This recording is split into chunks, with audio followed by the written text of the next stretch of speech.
Between Yemen and Oman lies a vast, unforgiving stretch of sand dunes known as Al-Aqaf. Today, it's an empty, desolate landscape. Hidden beneath these shifting sands is a massive, buried urban footprint, the ancient metropolis known as Iram Zatul Imad, the City of Pillars. This presents a fascinating historical mystery.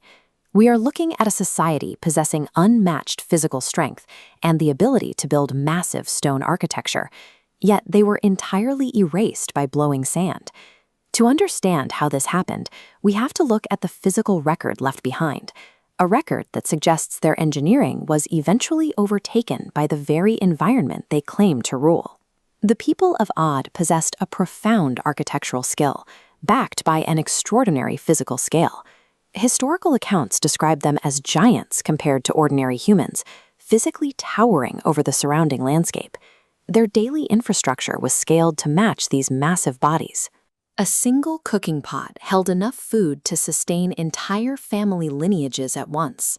Their doorways were carved so high that a fully mounted rider could pass through the entrance without ducking.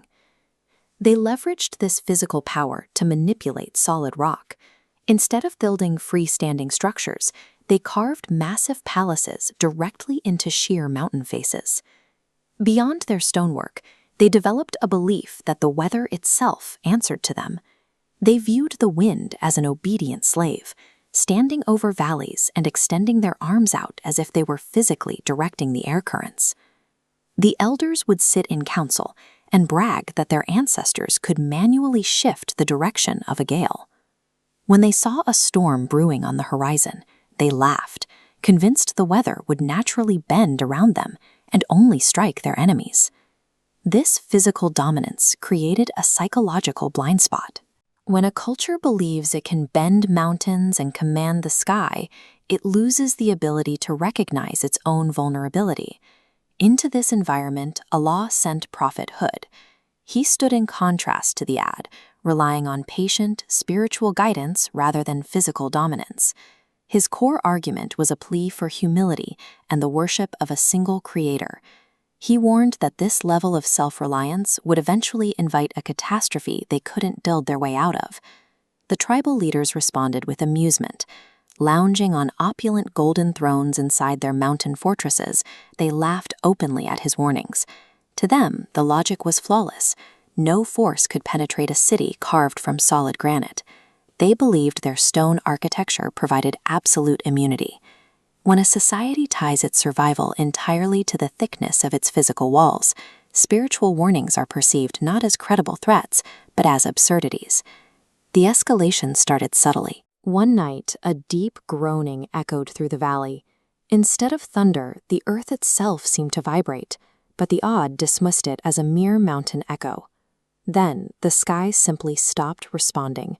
For 3 years, nature launched its first phase of retaliation through a suffocating withdrawal of rain. The physical impact was devastating. Giant cooking pots sat empty, grand gardens withered into dust, and dried-up riverbeds starved their immense herds of livestock. The withdrawal of water exposed a vulnerability no amount of stone architecture could fix. Their engineering was helpless against a simple change in climate. Finally, 3 distinct clouds appeared on the horizon: red, white, and black. Desperate for relief, the leaders pointed to the black cloud, assuming it held a massive delivery of rain. As the cloud broke over the valley, no water fell. The temperature plummeted, and a freezing, roaring gale tore through the streets with enough kinetic force to dismantle masonry. For 7 nights and 8 days, an unrelenting storm weaponized the air.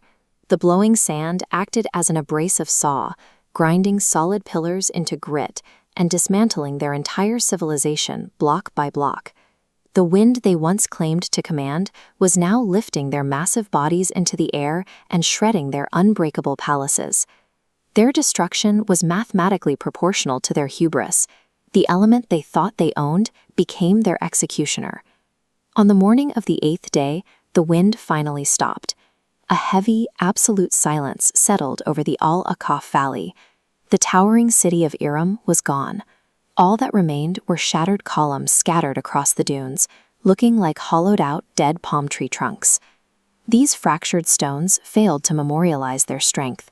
They stand as a permanent geographical tombstone, marking the absolute limit of human power against the natural world. Amidst this total erasure, a small group survived. Prophet Hood and the few who accepted his wordings had been sheltered in a humble mountain cave. Standing over the lip of the valley, Hood looked down at the pulverized remains of his people.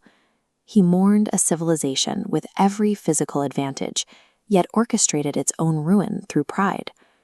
Worldly power without spiritual humility guarantees collapse, proving that nature outlasts all human empires.